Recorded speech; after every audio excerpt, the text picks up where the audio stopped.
Hey, thanks for joining me once again. I'm just going to do two of these Erik Larsen Spider-Man issues in a row. We did issue 20 just last time, and let's keep going with issue 21.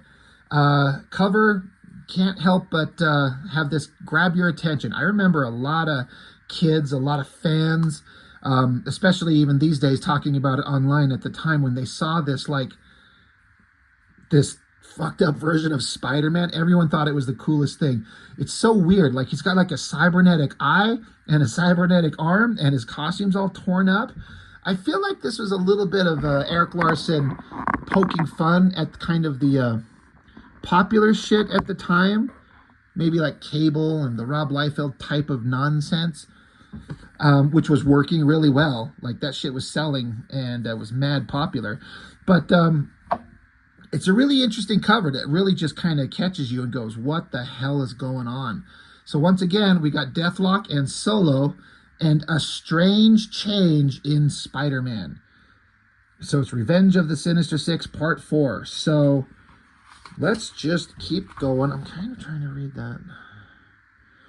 Yeah, I'm looking at the signature down here. It's dated December of 1991, and the book here has a printing date of April 92. So I don't know if he had a big kind of a headway on drawing some of these things. Anyway, it's interesting. I was talking about this on the last issue. I do not understand what the appeal of this Solo character is. Like, he's tough and he's a violent murderer and he's got guns and he's trying to kill bad guys. It's like Punisher, except without the interesting parts. I was asking on the last issue if somebody could explain to me what is the big deal? Like, what makes Solo interesting? Because I've never seen anything interesting about him personally. But as we saw in the last issue, he was fighting with Spider-Man against the Sinister Six, and he just basically murdered everybody. Or it looked that way. But we find out that Mysterio made an illusion and confused everything. And Solo thinks he's got the drop on Dr. Octopus, but it's actually Spider-Man, which is where we kick up here. You know, got his foot on his chest, gun to his head, Spider-Man unconscious. It's a pretty awesome kind of opening splash page shot. That works really well. I actually really like it, even though I don't care for the character.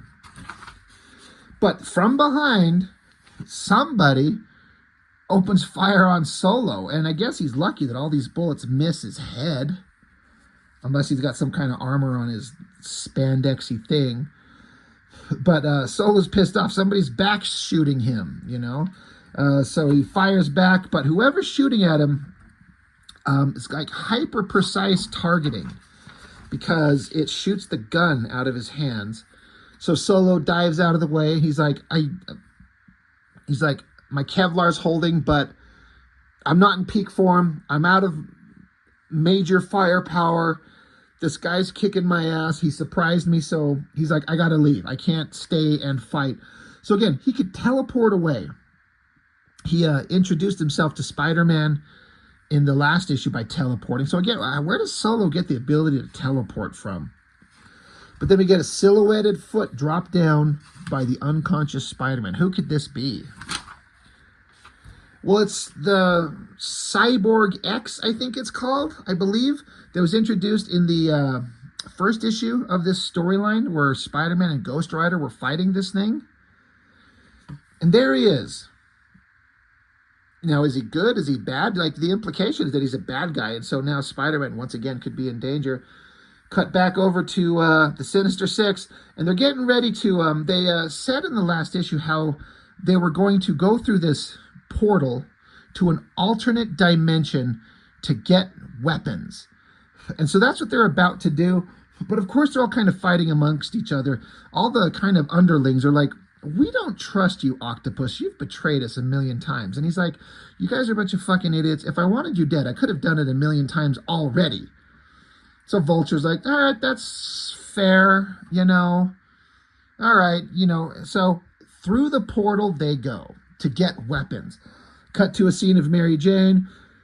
In the last issue, she went off to go do a audition for a movie with the Arnold Schwarzenegger. She's back, but she notices that Peter never came home last night. So she's worried, as anyone would be. You know, I can, like an analogy would be like a wife waiting for her cop husband to come home. You never know what kind of crazy shit they could get wrapped up in, in any given day. So she's just worried. She's thinking to herself, just giving her some characterization, her worries for her husband, her worries about her career, what she should do, just humanizing her, and it works. Then we just cut to Spider-Man's just waking up, screaming, "What's happened to me?" He says, "I've been turned into some kind of cyborg. I think I'm going to be sick."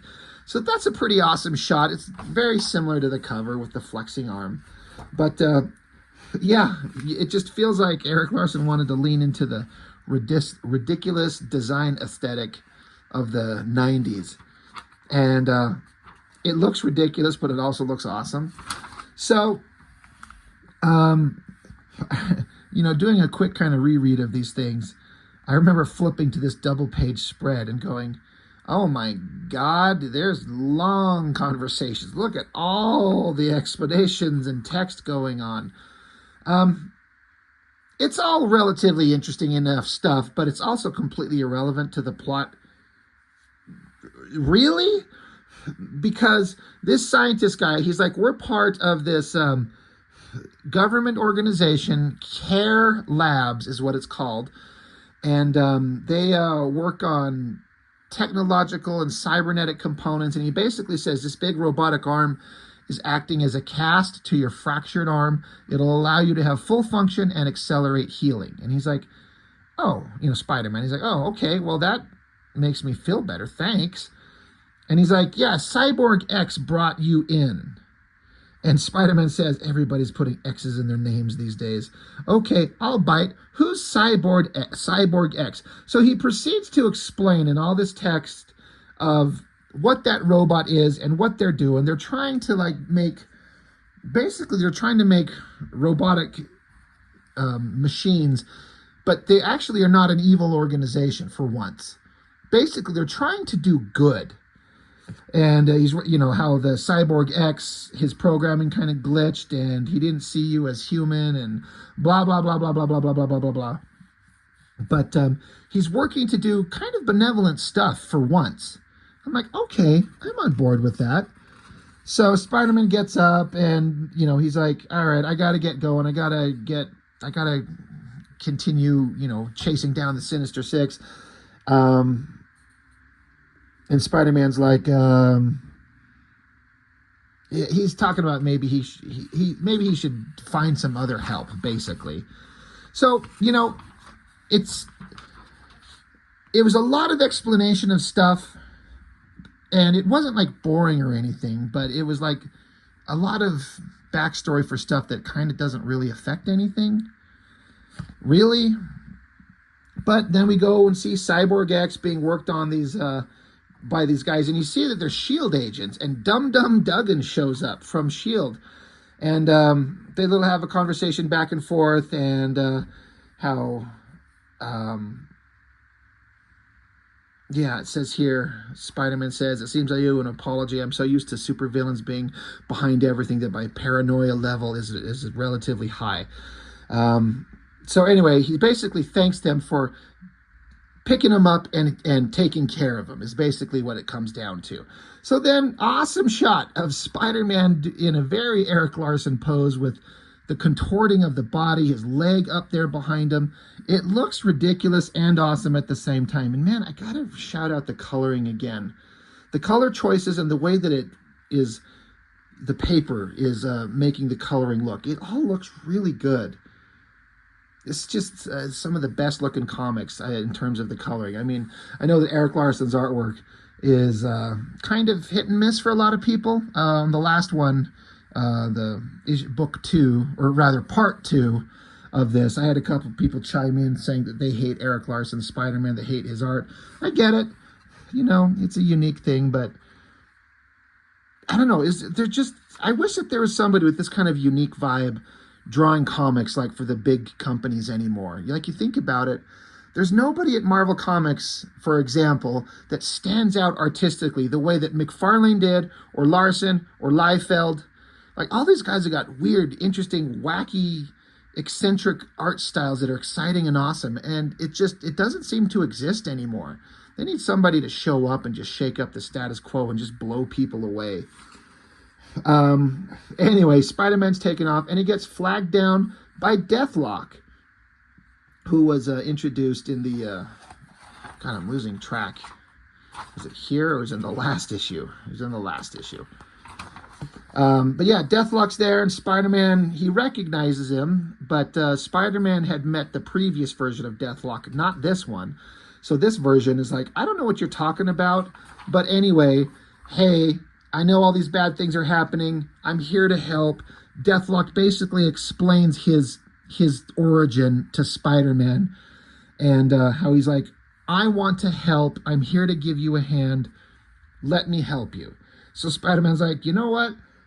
Great. It's great to have assistance and someone backing me up. So, you know, Spider-Man wanted help from Nova. Nova couldn't. Solo's just a murdering psycho. He's gone. But Deathlok, he'll take his help. Deathlok is awesome. I actually really like that character. So they decide to team up, and they go to investigate. They're still tracking down the Sinister Six. So they bust in through the walls. Another hyper-energetic page there. That's pretty awesome. But I guess this place is just occupied by a bunch of cybernetic soldiers. So they get to kick ass without being worried about killing humans. And that's something that Deathlok can happily do. He won't kill humans. He's got a very rigid no-killing parameter in place. But if it's just mindless robotic machines, he's like, all right, let's do this. And they even get this like psychotic, murderous kind of face on Deathlok right there, showing that he can get violent. And I like the heavy lighting on that. That looks really cool. So yeah, Deathlok and Spider-Man take out all these robotic creatures. There's some wild page design here. Look at this one here on the left. Another wacky Spider-Man pose by Erik Larsen, where his upper body is twisted all the way around one direction, but then his hips are twisted the other direction. Practically impossible, but it's wildly interesting. And then I like this wild panel too here, coming up here, where Deathlok is killing things, but Spider-Man's kind of intruding onto the panel there, and then it zips our eye down to here, and then across the way out. Some crazy panel design from Erik Larsen. It's weird, but I dig it. Basically, they take out all the robots, and they find the machine that has the portal to another dimension where the Sinister Six went. And they're like, you know, we should destroy this machine, but we should go through the portal and see what's on the other side in case they did something horrible.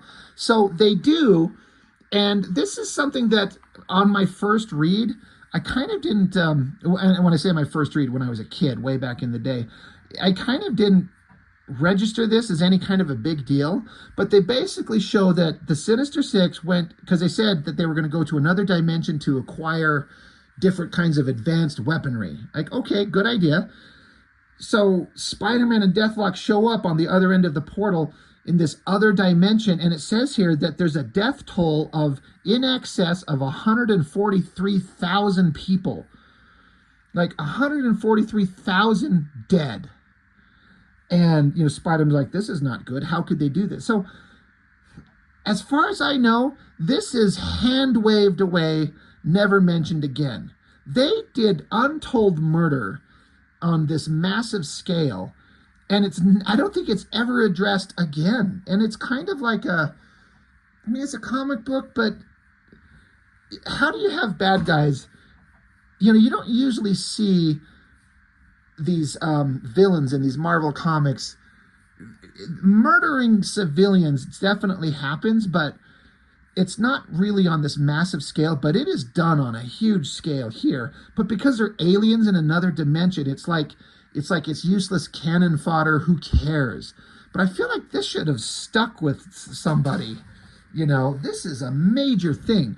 And yes, they are kind of sitting in shock, like, you know, even Spider-Man's like, this is very unlike them. They don't usually kill. And Deathlok's like, well, they're off to a good start. So they're just like, this is unbelievable. So, I just feel like this shouldn't have been just dismissed, hand-waved, whatever, it's gone. But while they're there, Peter Parker, his spider sense starts working again. They've established that the Goblin gassed him and it kind of shut off his spider sense. But it starts triggering again at the same time as Deathlok's computer has detected explosives set to detonate. So they have to dive back through the portal out of the building. They got to get out of there because something's going to explode. And boom, we get another one of these like giant explosions that's... I gotta pull this up. It feels like it's the exact same.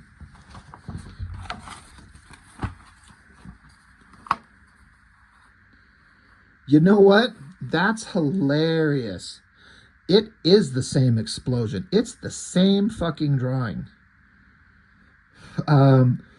Colored differently, but I'm looking at it. The line work is exactly the same. Looks like even the sound effect is the same.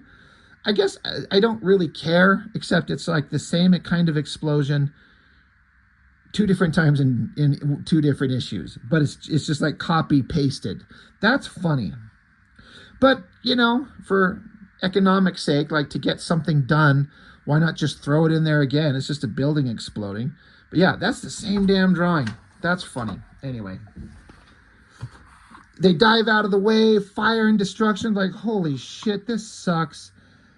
Anyway, the Sinister Six, like, where are they? We got to track him down, but Spider-Man's like, I'm exhausted, and this is just so tiring, but, you know, but at least we survived.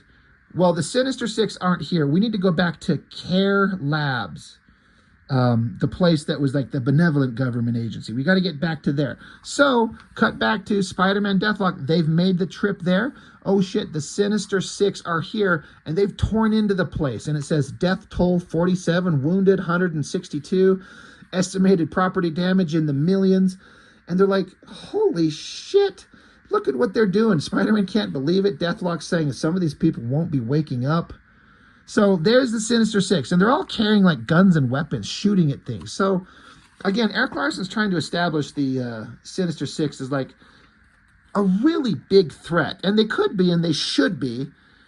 But man, they just murdered all those thousands of people in that other dimension. Now they're showing up here, murdering a bunch of scientists.